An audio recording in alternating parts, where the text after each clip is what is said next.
This show is 100% real, unscripted, and is a raw representation of our experience. If I touch him again, we all get mad? Oh my god! Oh my god!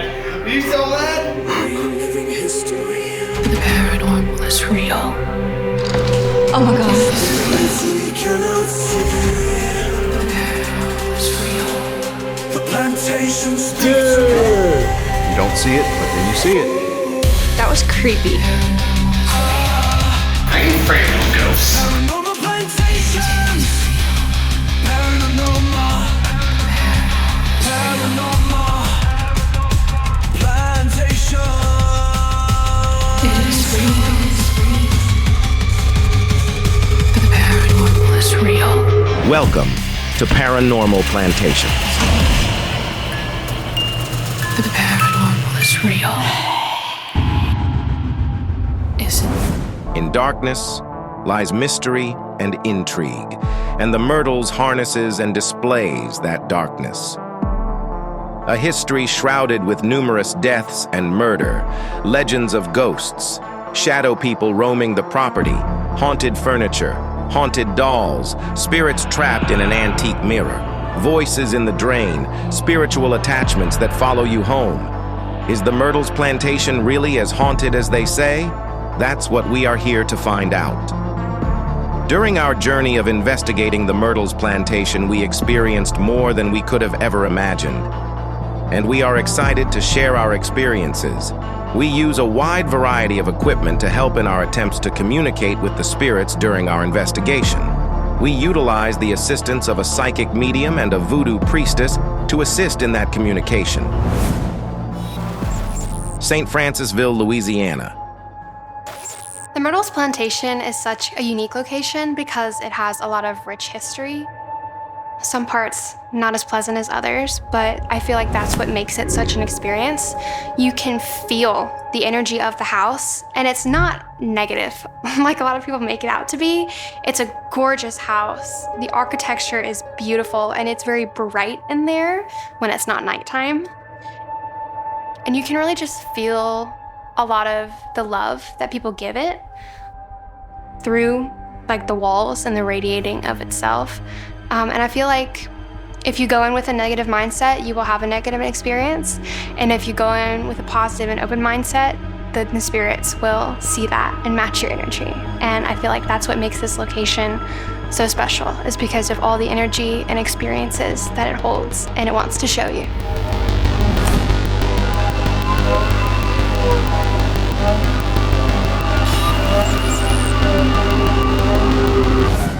We decide to start our investigation in the infamous Fannie Williams Room. This is the Fannie Williams Room with the dolls. You're more than welcome to touch the dolls, but of course it's a rule. If you touch the dolls, you might Care for dolls. It's this room. Care for dolls. It's gonna be staying in. Oh, I hate you. If that's all, if those dolls are in our home, follow us home, I swear I'm gonna hurt you. I told you I'm not scared. Bring it. I ain't scared. Hey. Okay. Are you too scared? Okay, so yeah, Kiffer touched the dolls. That's not the way we wanted to go into this. I kind of wanted to present a little more respectful attitude. But anyway, so here we go. One on the end, the smile is just. Oh, okay. Look at the smile. Hey, baby. You touched all of them. Oh my god. Yep. Touch, touch, touch, touch. Here you go. We've had a few experiences with people touching the dolls and having, well, let's not say negative experiences, but having experiences that they don't want. In my opinion, I wouldn't touch the dolls. That's not a very good idea on his part. He's gonna get into something that he does not want to get into. So, I gotta admit something weird happened twice just now, y'all. So I've been trying to film, right? My recording just stops recording all by itself. Yeah, the whole recording of us coming up these stairs, that never happened.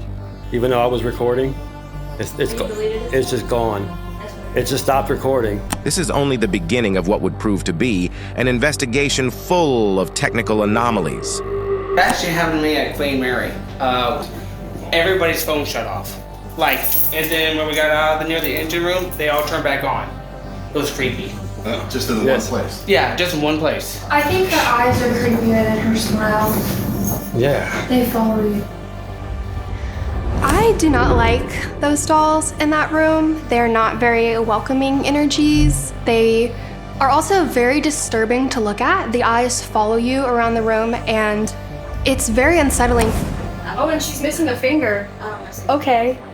So the background of the dolls is in the 70s, Mr. Dietz.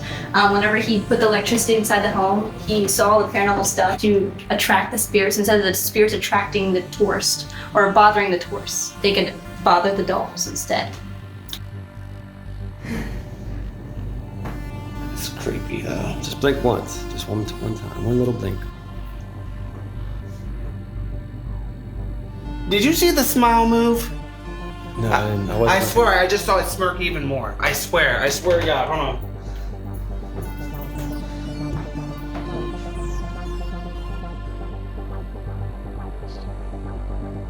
We decided to bring a haunted doll of our own. His name is Mephisto. We are doing this to observe if the addition of another spiritually attached object would tempt the other spirits to manifest themselves or interact with us. He is a doll who Ronnie's daughter actually found in an antique store. And he has a bit of a checkered past from what we come to understand. We brought him along as a foil or a lightning rod to see if he would draw any spirits to him. Saw it, right? The door. Door's moving? That big almost movement was wow. Did somebody move the door? Can you move it again?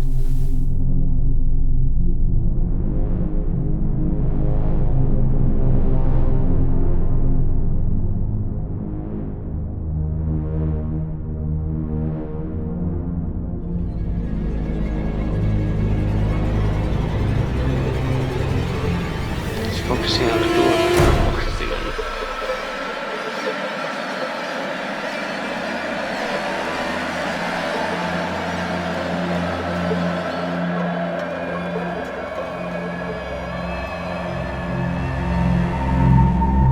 Y'all saw the door move? Yes, we did. That's creepy.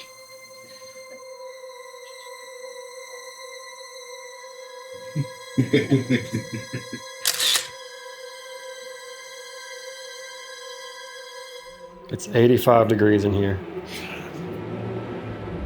I've decided to pull out the EMF meter. Now, this can be used in a lot of situations. It's really good for picking up on paranormal activity. What you're looking for is a spike in the frequency or a spike in the signal, and that could give you a pretty good sign that there's a paranormal activity.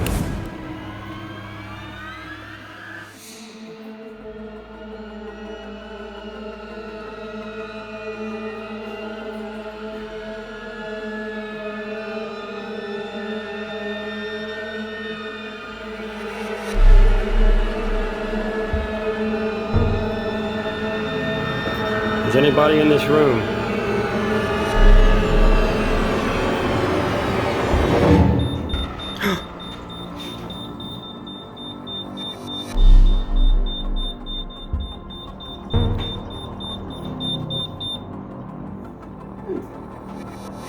That's creepy.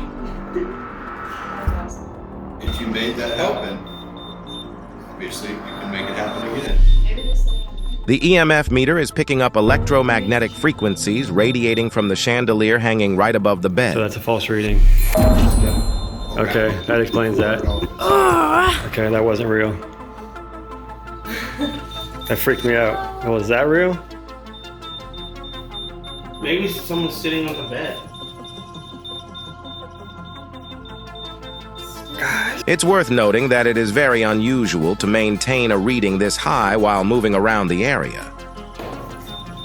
Could it be that we are tracking the movement of a spirit that is making its way around the room? It's right here. And now the meter has just turned itself off. Or is there a spirit with a sense of humor showing us some attention? That's never happened. That's the first time the meter just shut itself off like that. The battery's fully charged. That is fascinating. Weird. There's nothing right here, though. There's nothing electrical.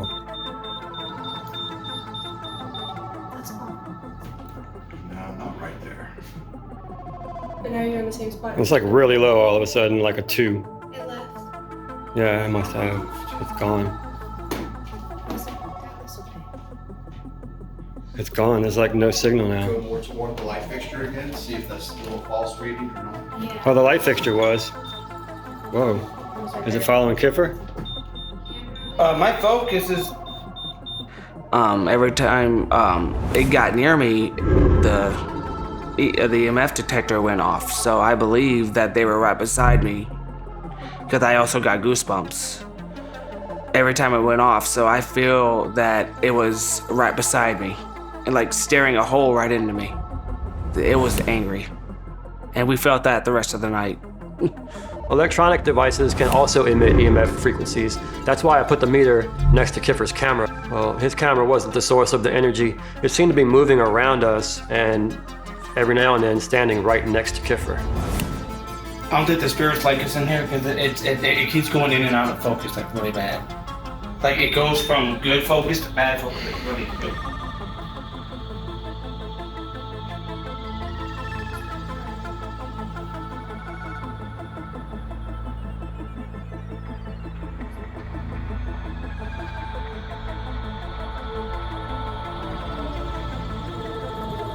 Ugh, look at those eyes, or the lack of eyes at least. It's demonic. I don't like the dolls. I don't like dolls in general. Those dolls are creepy. Especially the one with no eyes, or the one that's freaking staring into your soul. I do not like those dolls. Sorry guys, but don't like ya. Hey, if y'all like me, can y'all make that thing beep again?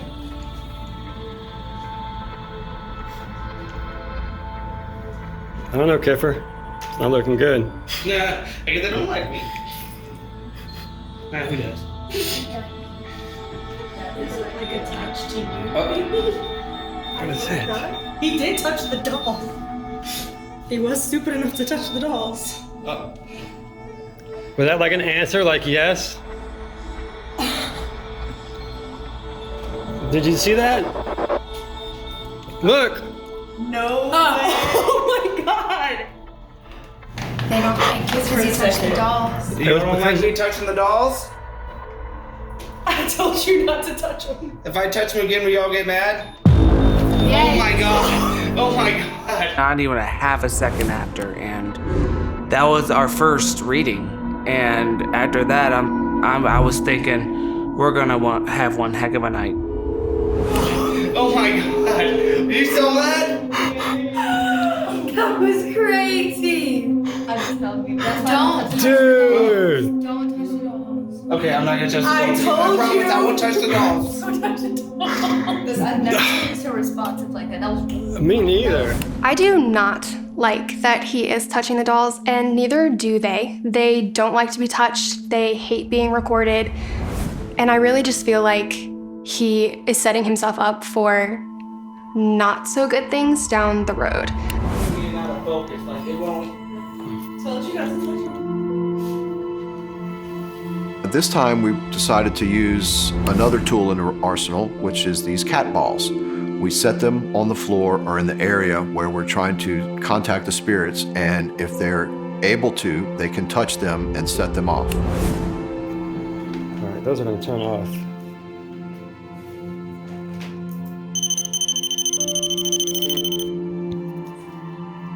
All right, let's see now what happens. I pull out the REM pod, which is a radiating electromagneticity pod, and it basically emits a radio field around the box. And when that radio field is disturbed, it goes off. It lights up and it makes a noise. So if there are any spirits in this room that would like to communicate with us, you could simply touch one of the balls or touch the REM pod.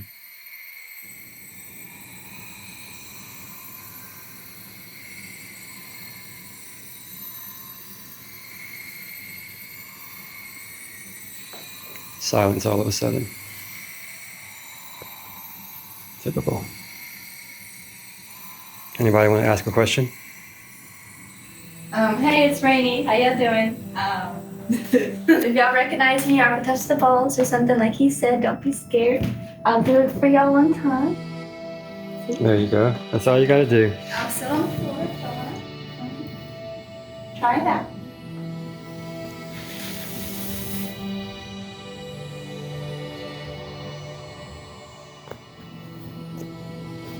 I know some of the other investigators are a little handsy with some of the spirits.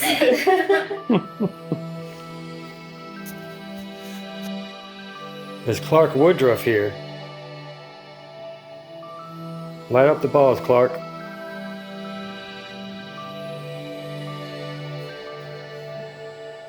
What about Cleo? Or Chloe?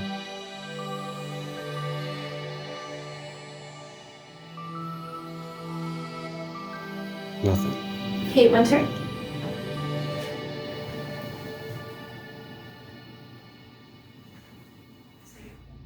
Are any of the kids running around here? After 30 minutes of reciting every name that we could think of associated with the property and getting no responses, we decide to move on to the next part of our investigation. All right, so we just wrapped up filming in the doll room. That was an experience that I feel like will definitely come back and bite us later. Thanks, Kiffer. Now we're just waiting on our lovely medium Heather to come and give us a little more insight on the spiritual realm. Bring it! I ain't scared. Bring it! I ain't scared. Walkthrough with psychic medium Heather Dufour. I have been a psychic medium for almost 3 years now. I kind of fell into my lap because I had some family members who decided to show up and just reassure me that they're still around and they're loving me and sending me on this journey. I've always been a fan of history, historical homes, plantations, the architecture, the lifestyle. It's always intrigued me. First, walking into the house today, you feel that immediate cool air, the heaviness, chills, goosebumps. And you can tell that this house still has a lot of people that love it and that are here and that are continuously to stay connected with their house. I could feel the energies in almost every single room I went into. You could feel the person that was walking through there, the person that lived in the room, the things they did, the things they saw, the memories they had in this house is still very much connected in this environment. Whenever I walked into the ladies' parlor, oh, the energy in that room. I could see like 4 to 5 different spirits. It was almost like a gathering area where people were there constantly, coming and going, but it was very much a gathering room. She's very fair features. I feel like she's a cute little red nose, little round face, brown hair. I feel like at times her hair was wild because she was running around everywhere. I really like Heather. She is just this ball of energetic light. She has a very soft feel to her, and I feel like the spirits already noticed it, the same as I did when she walked in. I feel like she also was getting in trouble a lot because she was always dirtying her clothes. Like I'm seeing like scuffs and dirt on her. I keep seeing her towards this area of the house. It's very fascinating that as Heather is describing Kate in the woman's parlor, the window that's directly over her shoulder has an interesting fact that comes up. I took a photograph outside of the house, and what appears to be Kate peering out of that window in the very area where Heather says she loved to play is pretty amazing. When Todd took the picture of the little girl in the window, we all saw, what was that? What was that? Because my wife also saw, felt like someone was watching us from the window. And then also Miss Heather said there was someone on the porch. And we believe it's Kate Winters. This is the exact area that a visitor had a paranormal experience. That means it's time for Paranormal Plantations Paranormal Witness Files. I'm Kristen Ferguson, and I've been investigating for like 20 years. I'm a trained psychic medium, and I specialize in paranormal investigations and criminal investigations and spirit art. I can also sketch people's faces. I'm clairaudient, clairvoyant, and clairsentient. This photo was taken on Halloween night. My husband and I, we went to the Myrtles. We had some dinner, and every once in a while I would just get like a vibe about a spot or something, and I would just turn around and take a picture. Well, that's what happened. Because we actually walked right past it, and I stopped, and he's like, "What are you doing?" I said, I gotta go. We gotta go take pictures just for a minute. I went over there and took several pictures from different parts of the, front of the house, and we left. And was going through them later. I saw that, and I was like, "No, I can't be. That's gotta be matrixing or something." As I looked more, I was like, "No, that's in front. Like, you can clearly see it's in front of the post or whatever where the stairs are." This picture of the little boy sitting on the porch that Kristen took is also very distinct, very clear. There's obviously something there. And so then I get my photo editing software that I use for our own investigations and ran it through all of the things that I would run it through to make sure it was actual mass and not just light anomaly or some shadow or something natural. And it was solid. So the shadow people, that is a big conversation, especially at the Myrtles. People do see shadow figures, they see shadow people, children. It's just these black entities that just look plain. They don't have any face structure, they don't have any face details. It is just these plain figures just running around the property. So people do get really scared because they think it could be something negative, but it could be something that is just encouraged. I had heard about there being children there. I've seen photographs. Other people have taken of children there. I guess I got another one. Pictures like this are always really intriguing to me because you can see practically every detail of someone that's not there. From like the eyes and the hair and like the literal position they're sitting in. It's almost as if you would expect someone to be there, but then on the other side of the camera, they're not, which is why I think it's really cool that cameras are able to almost capture different periods in time in just like one specific spot. Wow, this is really fascinating. You could really see what resembles a young boy sitting with his legs crossed on the porch right there by the door. This looks like a spiritual shadow figure or a spiritual apparition. If I was trying to do my job, give a tour, and I saw a shadow figure, girl, I'm out this bitch, okay? I'm out. But that's that story. Like outside on the porch area, I keep seeing her like running around out here in the front. I feel like she liked to hang out there a lot. Oh, and she was just adorable. Fun personality, outgoing, precious little round face, running around. I could see her outside the home playing. Again, very joyous and playful personality. Like, she could light up a room.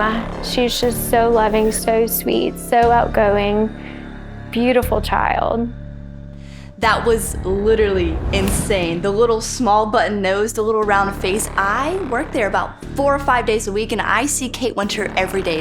The portrait about 3 or 4 times a day itself. So I knew exactly what she looked like, but Heather did not. So since I've been in the house before, I already know what Kate looks like. Her energy is kind of familiar to me. She likes younger people, especially women. She's very comfortable around women, younger women specifically, like me and Rainey.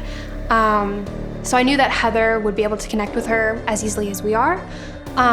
So I knew that there was a literal portrait of her in the next room. So when Heather was describing her literally exactly to a T with her bushy hair and her pretty round face and little button nose. I was really excited because I couldn't wait for her to walk around the corner and see the little girl that she was seeing in her head, like, on the wall.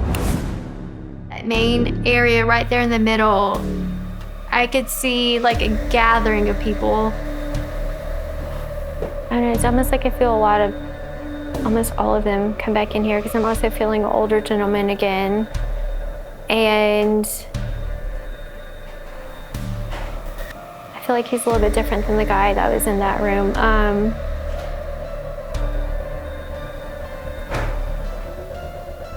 think he's wearing some sort of hat on his head, mustache, facial hair.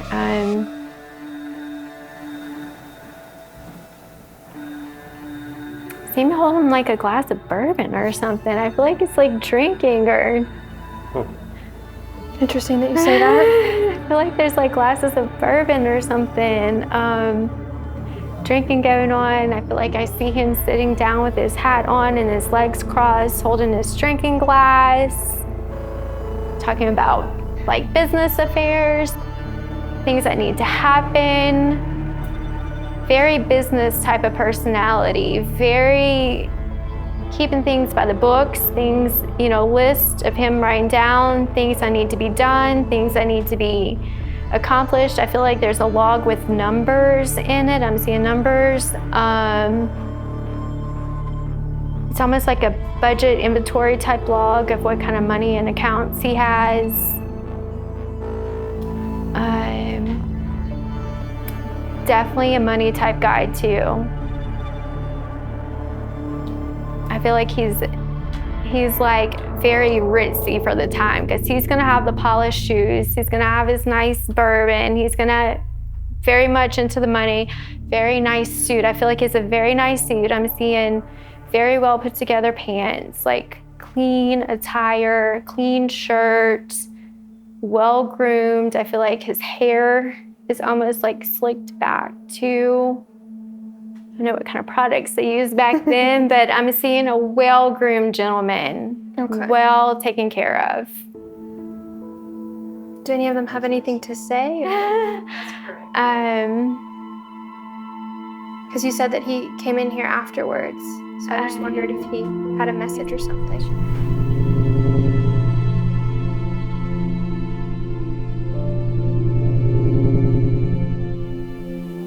I'm not sure if it's a message, but I feel like he's also still admiring what he's made and what he's built, and I still feel like there's a strong sense of pride whenever he is here because of the things he accomplished in his life are still being carried on for the generations ahead of him. Like I still feel a sense of pride and still watching over everything and looking like, I helped make this and it's beautiful and it's being so well preserved and taken care of. And I feel like he has a strong message, just a sense of pride and ownership or something, so. Okay.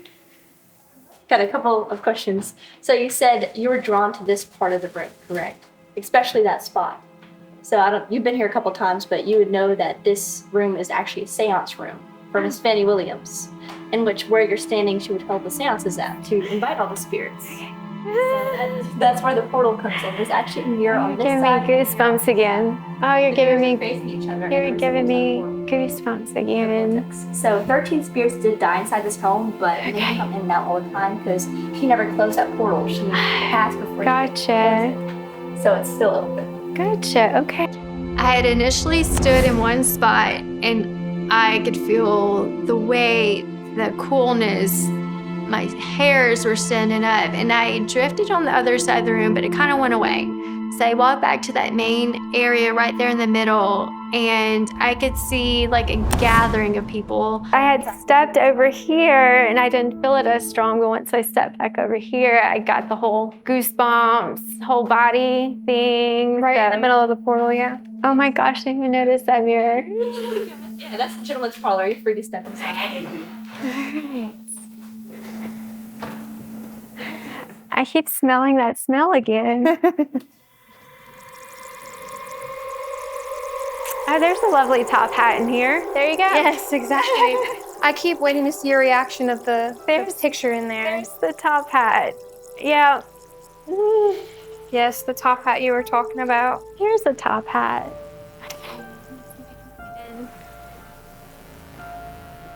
Yeah, the energy in here definitely isn't quite as strong as it was in that room. Let's see if I pick up what's in here.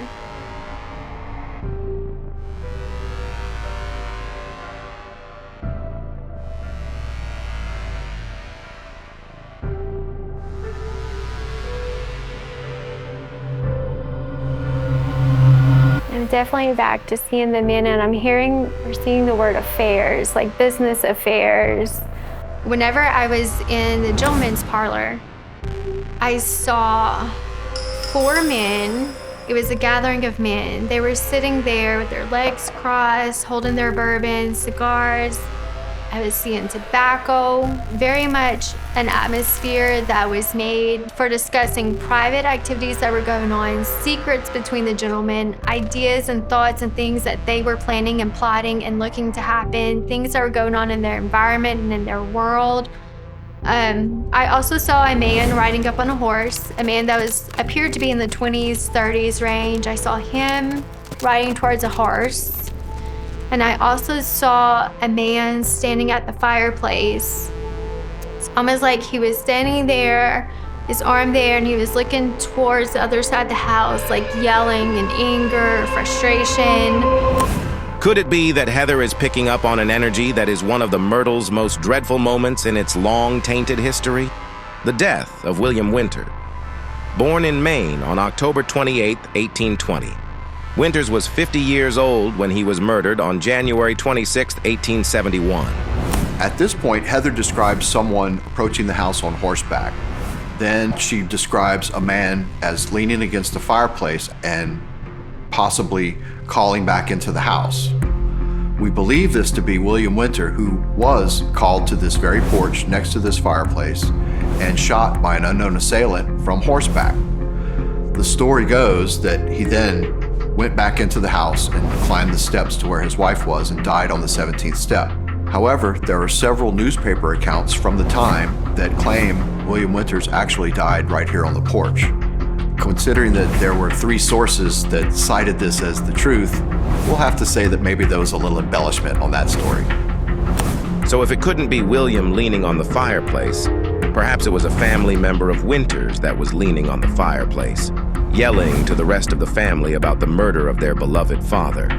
I think that Heather's abilities are very interesting in that they are different from mine. She is able to see actual spirits in real time, and they show her events that have happened in their lives. And so for William Winter to come forward to her and show her a possible moment from his unfortunate execution, I feel like that is very impactful because he's opening up to her. There's still, many things that we don't know about that story. There could be blanks that she is filling in herself of that story that we don't know about. Things that need to be kept in secret that they didn't want other people to know about, that this was the place where they would do it at.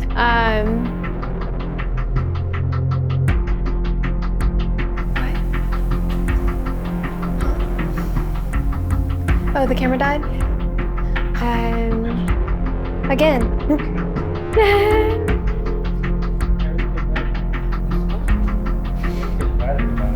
At this point, the batteries on 2 cameras have died at the exact same time. We reloaded the batteries and moved on with the investigation. Oddly enough, even with 4 cameras filming, only the video filmed with the antique camera has retained its recording.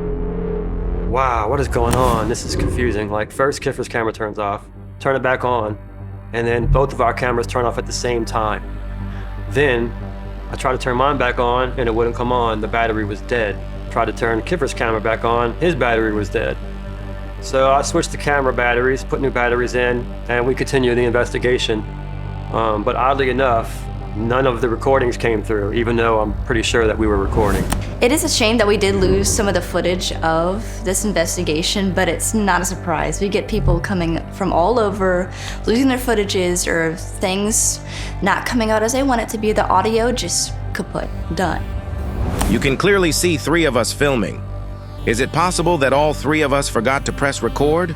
Or are the spirits trying to hide or protect something? The following 10 minutes of occurrences involve Heather removing a vial from the bookcase and associating an energy attachment to it. She couldn't give us any more information about the history or energy associated with the vial. I feel like the bookcase is one of the most overlooked places in the entirety of the Myrtles. So the fact that Heather did focus on the bookcase itself, maybe they were trying to protect something inside that case. It makes sense, although it is unfortunate that some of our footage from the men's parlor would be lost, because we can clearly see that we are recording, but it's just not showing up. They don't want her to share their secrets. The team moves on to the next room, the game room connected to the men's parlor. The technical anomalies continue into this room, as none of our recordings are retained. Only this 30-second clip from Todd's vintage camera survived the mysterious video black hole. As we entered into the game room, the camera malfunctions became critical. We had 3 cameras in the room, but we only were able to retain any footage from one of them. Because of this video footage black hole situation, we have lost the footage of Heather's reaction to the portrait of Kate hanging on the wall. Heather definitely knew that the little girl in the portrait was the little girl she had just been in contact with. Because of our loss of footage and the amount of technical anomalies that occurred, we will revisit this area of the house in a later episode.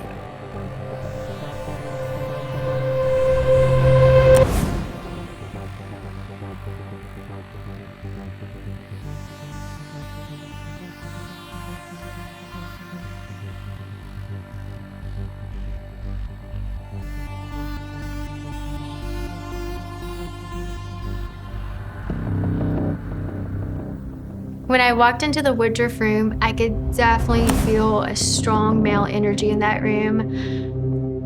Very protective of his space, very protective of his area, very protective of his surroundings, his people, and I felt a very close bond with him and a woman. I feel like he was very much protective over her, the family. He made sure everything was right. Finances, home, structure, very controlling. I feel like he did not like his items touched, out of place. Definitely an older man, gentleman. But he definitely had the more domineering personality. Very whatever I say goes type of personality.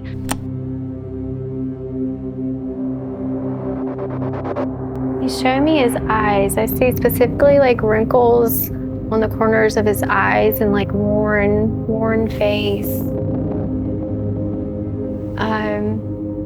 I feel like he was very short-tempered, very quick in his judgments. Like if I have this idea, this is what happened, you can't change my mind about it. Grayish colored hair, and I feel like he has like this collar on that he's like tugging at, because I feel like there's some kind of collar shirt that he has on. He's getting very heavy in here. I feel like he was very, very short-tempered, quick to get angry. He was one that did not take well to other people's suggestions. He was also very closed-minded whenever it came in to people giving him advice on what to do. Whenever it came to running his home, running his life, very his path, and he did not stray off of it hardly ever. But I also still feel this woman relation really close to him. I feel like it was his wife. I feel like he's another military type guy.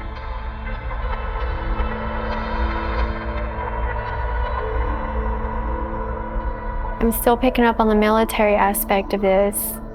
So I'm seeing him dressed in his attire. What about his wife? She's tall, slender, very well groomed, very well kept. And I'm feeling like her personality I feel like she liked to voice her opinion, but not in an intrusive way to make him upset, but still voice her concerns. And I feel like she was very much a nurturer and caretaker, that she liked to make sure everybody in the household, everybody was well taken care of, well groomed, presented well to others.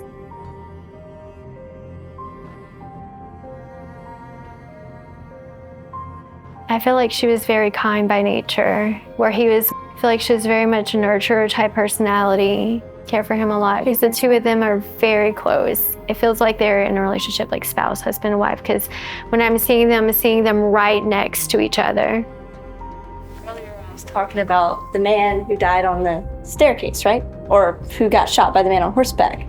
So his wife, that he went all the way up this staircase right outside to get to her, that's the same slender woman that you were talking about in the French room. There's this person, and her name is Heather Stirling. So the lady from downstairs is the same lady that's in the room with the man that got shot by the front. It's like a soap opera in this house. Yes. She perfectly describes Heather Stirling and William Winter himself. Heather Stirling, the Woodruff Suite, that is where she died. And William Winter, he died on that staircase right outside the foyer of the Woodruff Suite. So it's a big area for tragedy and a big area for all of that energy.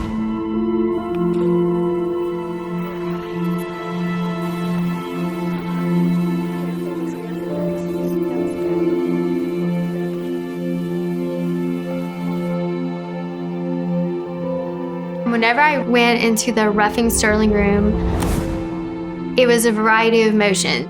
I felt love and happiness and joy. I saw children playing. It was like 3 to 4 kids playing with toys, balls.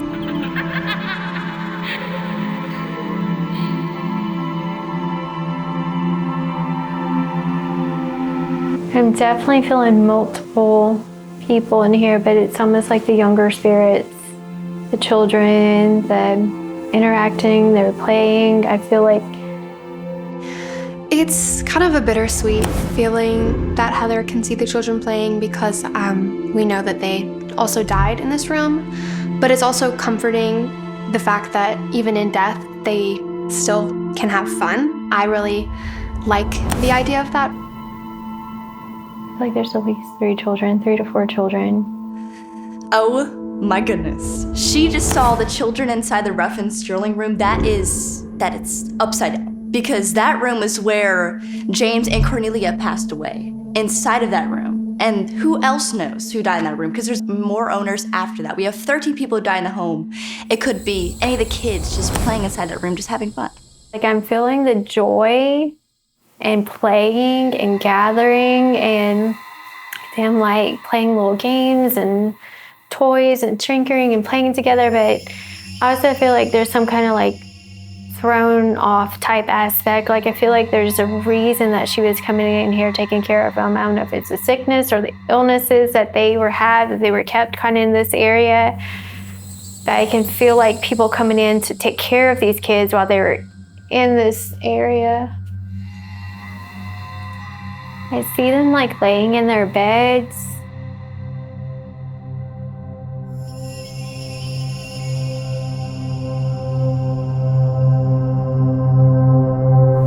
It's like being told to stay there, you're sick, lay down, we're not gonna move.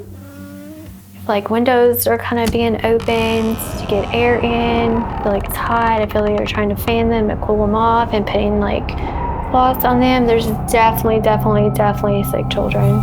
But I'm particularly seeing this one child in a bed. I feel like it's a boy. And I'm just seeing red cheeks, like bright red cheeks, like some kind of fever, because I see like this cloth over his head. I feel like there's water like being wiped around him, like they're trying to cool him down. I definitely feel like there's a fever with this little boy. I'm in utter shock. The fact that she described in detail of taking care of the children, how the nanny takes care of the children herself, with the rag on top of their head and the rosy cheeks and everything. It is very intricate. It gives me shivers. It's goosebumps down my spine.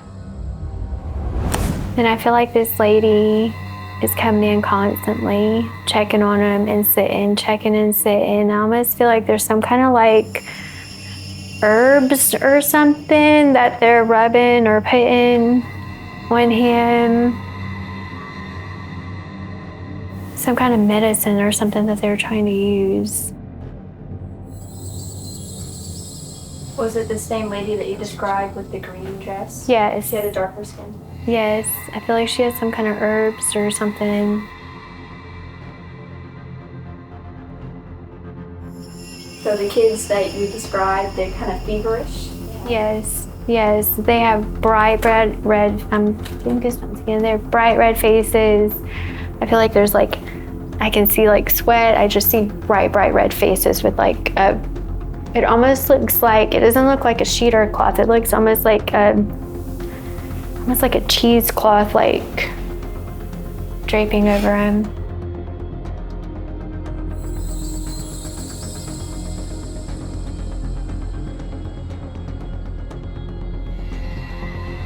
I feel like very heavy with worry, with fear in here.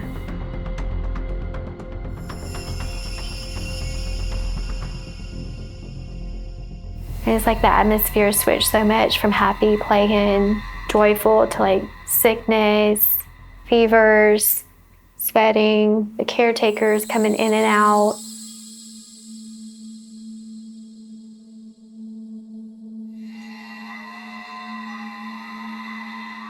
I feel like they started having trouble breathing, like I feel like their heart's racing.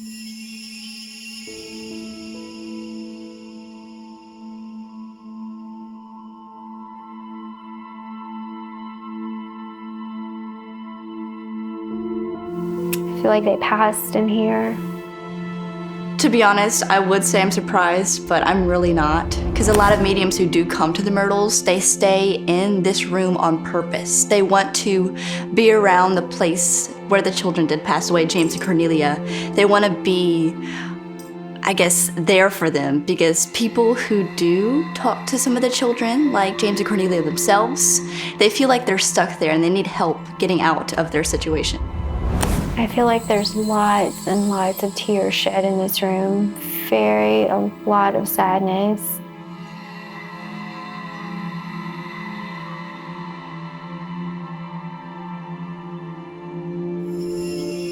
I feel like I'm also seeing doctors, like a man dressed in like coats, and like glasses in here, looking after them.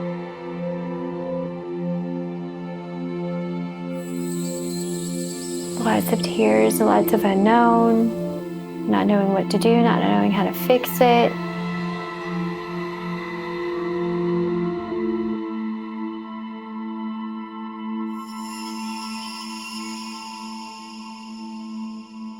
And after their passing, I see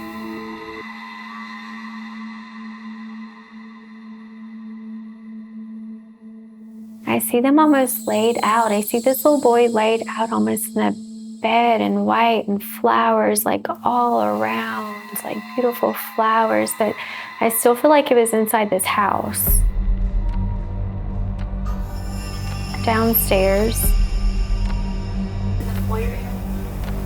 I just feel like it was downstairs. It wasn't him. I feel like they brought him down. I feel like he's like laying on this like bed type area with flowers.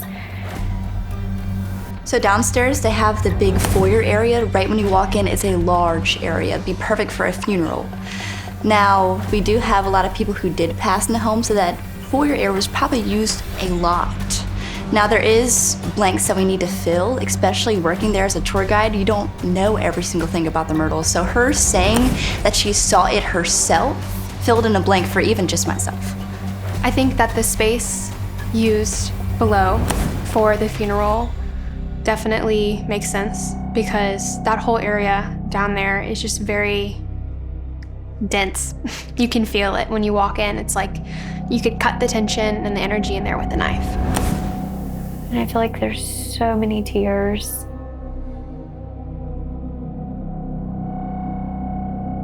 And I feel like there's almost an anger aspect, again, by like this male, that must be the dad, like something more should have been done, like how come I can't fix this?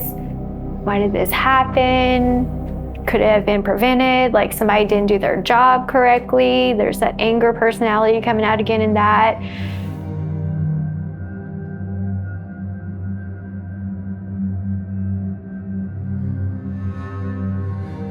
And I feel like the doors are open to this room, and I feel like there's people walking in, looking at him, and walking out, because I feel like it's almost, I guess, would be service back then with the doors are open, he's there, and the people are coming in and out.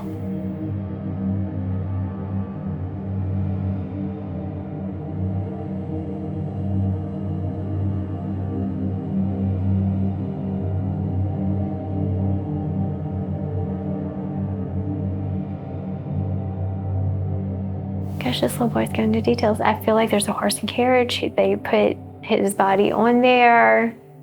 I feel like it's drawn out. People are following, walking. And I feel like it's somewhere here in town still. Like his resting place is somewhere close. It's very close. It's funny that you say that, actually. The children of Clark and Sarah Woodruff, James and Cornelia, passed away inside this room. It seems Heather is picking up on the energy of James, and James is showing her every detail of his death, all the way down to the horse and buggy procession towards the nearby cemetery where he was laid to rest. On the next episode, the team moves the investigation to the back property of the Myrtles plantation.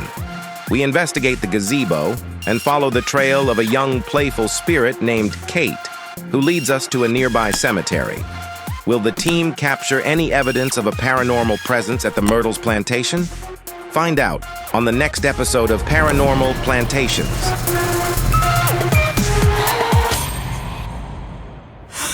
I ain't afraid of no ghosts. Back for scene 8.